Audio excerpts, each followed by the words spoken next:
Valentina Tereshkova was born in the village Maslenikovo, Tutovsky district in central Russia. Tereshkova's father was a tractor driver and her mother worked in a textile plant. Tereshkova began school in 1945 at the age of 8, but left school in 1953 and continued her education through distance learning. She became interested in parachuting from a young age and trained in skydiving at the local aero club, making her first jump at age 22 on 21 May 1959. At that time, she was employed as a textile worker in a local factory. It was her expertise in skydiving that led to her selection as a cosmonaut. অর্থাৎ Valentina Tereshkova মধ্য রাশিয়ার তুতোভস্কি জেলার মাসলানিকোভা গ্রামে জন্মগ্রহণ করেন। তেরেস্কোভার বাবা ছিলেন tractor চালক এবং মা একটি কাপড়ের কারখানায় কাজ করতেন। তেরেস্কোভা 8 বছর বয়সে 1945 সালে স্কুলে যাওয়া শুরু করেন, কিন্তু 1953 সালে স্কুল ত্যাগ করেন এবং দূরশিক্ষণের মাধ্যমে পড়াশোনা চালিয়ে যান।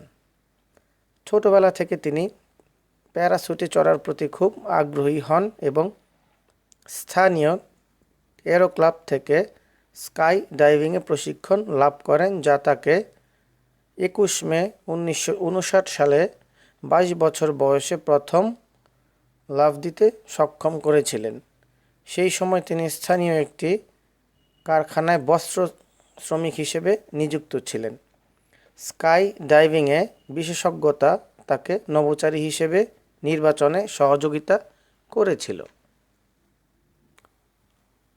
After the flight of Yuri Gagarin, the first human being to travel to outer space in 1961, the Soviet Union decided to send a woman in space. On 16 February 1962, Proletaria Valentina Tereshkova was selected for this project from among more than 400 applicants. Tereshkova had to undergo a series of training that included weightless flights, isolation tests, centrifuge tests, rocket theory, spacecraft engineering, a 120 parachute jumps and pilot training in MiG-15 UTI jet fighters. অর্থাৎ Yuri গ্যাগারিনের প্রথম উড্ডয়নের পর অর্থাৎ 1961-তে মহাশূন্যে প্রথম ভ্রমণকারী হচ্ছেন Yuri Gagarin.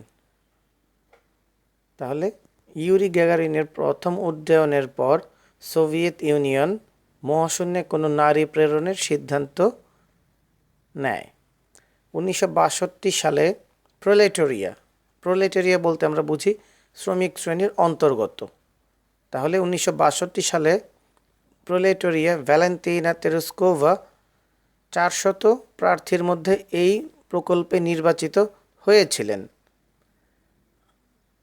তেরেস্কোভাকে অনেকগুলি প্রশিক্ষণ নিতে হয়েছিল, যেগুলির মধ্যে ছিল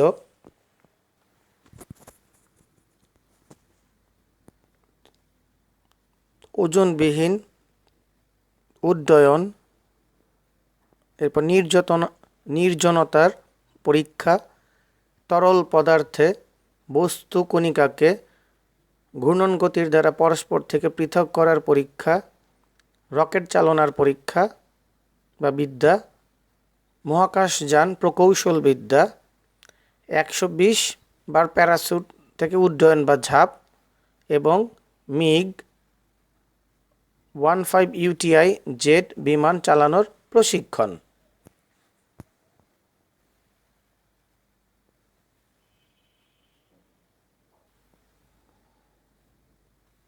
Since the successful launch of the spacecraft Vostok 5 on 14 June 1963, Tereshkova began preparing for her own flight. On the morning of 16 June 1963, Tereshkova and her backup cosmonaut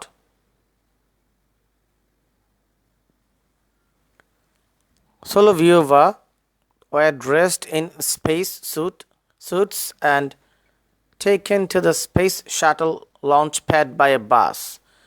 After completing her communication and life support checks, she was sealed inside Vostok 6.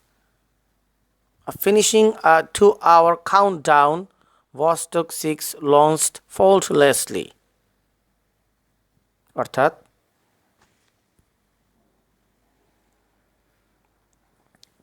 14 June 1963 সালে Vostok 5 মহাশূন্যযানের সফল উৎক্ষেপণের পর Tereshkova তার নিজ উড্ডয়নের প্রস্তুতি নেওয়া শুরু করেন। 1963 সালের 16 জুন তেরেস্কোভা এবং তার সহকারী নভোচারী সলোভাইভাকে মহাশূন্য পোশাক পরানো হয় এবং তাদেরকে বাসে করে মহাশূন্য শাটল লঞ্চ প্যাডে আনা হয়।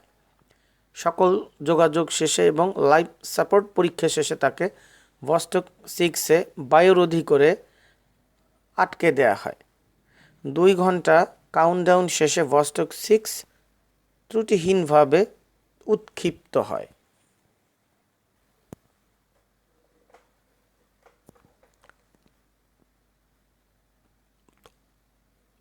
Although Tereshkova experienced nausea and physical discomfort for much of the flight, she orbited the Earth 48 times and spent almost 3 days in space.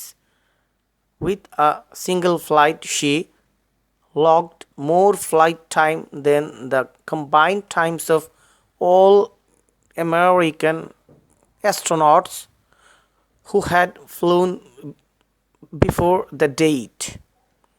Tereshkova also maintained a flight log and took photographs of the horizon, which were later used to identify aerosol layers within the atmosphere. যার বাংলা অর্থ হচ্ছে, যদিও Tereshkova উড্ডয়নের প্রায় অধিকাংশ সময় ধরেই বমি বমি ভাব এবং শারীরিক সমস্যা অনুভব করেছিলেন, তথাপি তিনি 48 বার পৃথিবী প্রদক্ষিণ করেন এবং প্রায় 3 দিন মহাশূন্যে অবস্থান করেন। সেই সময় পর্যন্ত সকল আমেরিকান নভোচারীদের মহাশূন্যে কাটানোর মোট সময়ের চেয়েও বেশি সময় এই একটা ফ্লাইটে তিনি অবস্থান করেছিলেন। তেরেস্কোভা ফ্লাইটের সকল রেকর্ড রেখেছিলেন এবং দিগন্তের ছবি নিয়েছিলেন, যা পরবর্তীতে বায়ুমণ্ডলের মধ্যে এরোসোল স্তরসমূহ শনাক্ত করতে ব্যবহৃত হয়।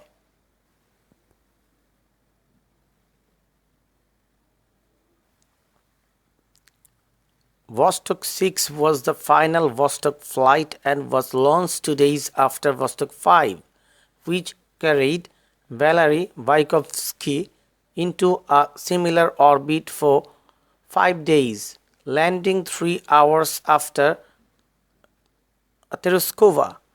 The two vessels approached each other within 5 kilometers at one point, and from space, Tereshkova communicated with Vykovsky and the Soviet leader Khrushchev by radio. যার বাংলা অর্থ হচ্ছে, ভস্টক 6 ছিল চূড়ান্ত ভস্টক ফ্লাইট এবং ভস্টক 5 উৎক্ষেপণের 2 দিন পর এটি উৎক্ষেপণ করা হয়, যেটিতে একই কক্ষপথে 5 দিন ধরে ছিলেন ভ্যালেরি ভায়াকোভস্কি, যিনি তেরেস্কোভার 3 ঘন্টা পর পৃথিবীতে অবতরণ করেন। একটা সময় এই দুটি যান একে অপর থেকে 5 কিলোমিটার দূরে অবস্থান করছিলেন এবং মহাশূন্য থেকে তেরেস্কোভা, ভায়াকোভস্কি এবং সোভিয়েত নেতা ক্রুশ্চেভ এর সাথে রেডিওর মাধ্যমে যোগাযোগ করেন।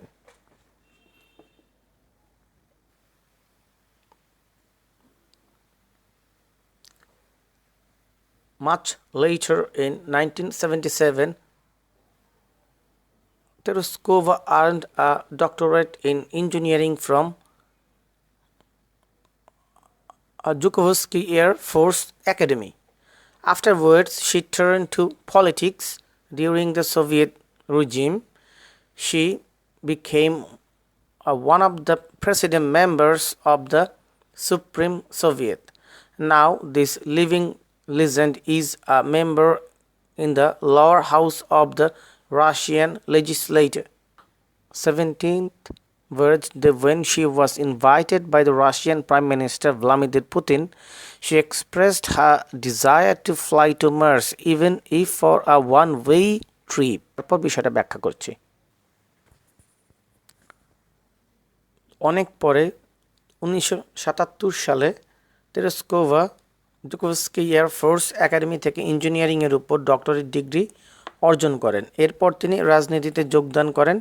সোভিয়েত শাসনের সময়কালে তিনি সুপ্রিম সোভিয়েতের একজন প্রেসিডিয়াম সদস্য হন।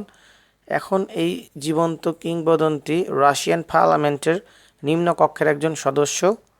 তার 70তম জন্মদিনের যখন রাশিয়ার প্রধানমন্ত্রী ভ্লাদিমির পুতিন তাকে নিমন্ত্রণ জানিয়েছিলেন, তিনি মঙ্গল গ্রহে যাওয়ার ইচ্ছা ব্যক্ত করে, এমনকি যদি তিনি সেখান থেকে ফিরে নাও আসতে পারে। ওই লাইনটা আরেকবার পড়লাম এই কারণে যে এটা হবে একটা ওয়ান ওয়ে ট্রিপ, অর্থাৎ শুধু যাবেন। ওয়ান ওয়ে ট্রিপে শুধু যাওয়া যাবে কিন্তু ফেরা যাবে না।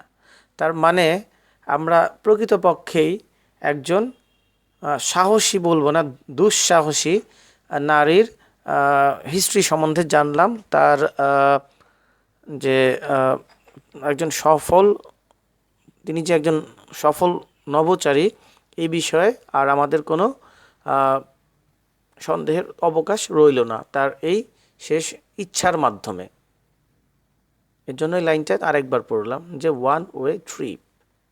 তো সুপ্রিয় শিক্ষার্থীবৃন্দ, আমি আশা করছি যে তোমরা এই আলোচনার মাধ্যমে ইউনিট 1 লেসন 3 টু উইমেনের ভ্যালেন্টিনা তেরেস্কোভা অংশটি ভালোভাবে বুঝতে পেরেছ।